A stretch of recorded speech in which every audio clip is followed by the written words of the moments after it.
What is ಸಯಾಟಿಕ? ಸಯಾಟಿಕ ಅಂದರೆ ಬೆನ್ನಿನ ಕೆಳಗಡೆಯಿಂದ ಹಿಮ್ಮಡಿವರೆಗೂ ಎಳೆತ ಅಥವಾ ಸೆಳೆತ ಅನ್ನೋದನ್ನು ಉಂಟಾಗುವ ನೋವಿಗೆ ನಾವು ಸಯಾಟಿಕ ಅಂತ ಹೇಳ್ತೀವಿ. ಅದು ಒಂದು ಕಾಲು ಅಥವಾ ಎರಡು ಕಾಲುಗಳಲ್ಲಿ ಕೂಡ ಬರಬಹುದು.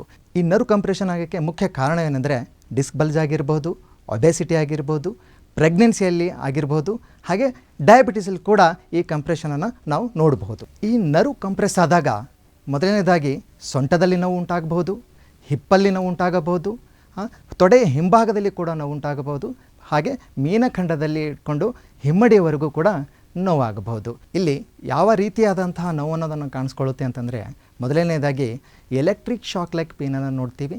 ಎಳೆತ ಅಥವಾ ಸೆಳೆತ ಮತ್ತು ನಮ್ನೆಸ್ ಅನ್ನೋದನ್ನು ಇಲ್ಲಿ ನೋಡ್ತಾ ಹೋಗ್ತೀವಿ. ಬರ್ನಿಂಗ್ ಸೆನ್ಸೇಷನ್ ಅನ್ನೋದು ಕೂಡ ನಮ್ಮ ಕಾಲಲ್ಲಿ ನೋಡ್ಬೋದು. ಈ ರೀತಿಯಾದಂಥ ನೋವುಗಳಿಗೆ ಹೋಮಿಯೋಪತಿಯಲ್ಲಿ ನರಗಳ ಮೇಲೆ ಕಾರ್ಯನಿರ್ವಹಿಸುವ ಮತ್ತು ನರಗಳ ನೋವನ್ನು ನಿವಾರಿಸುವ ಕೆಲವು ಅದ್ಭುತ ಔಷಧಿಗಳಿವೆ.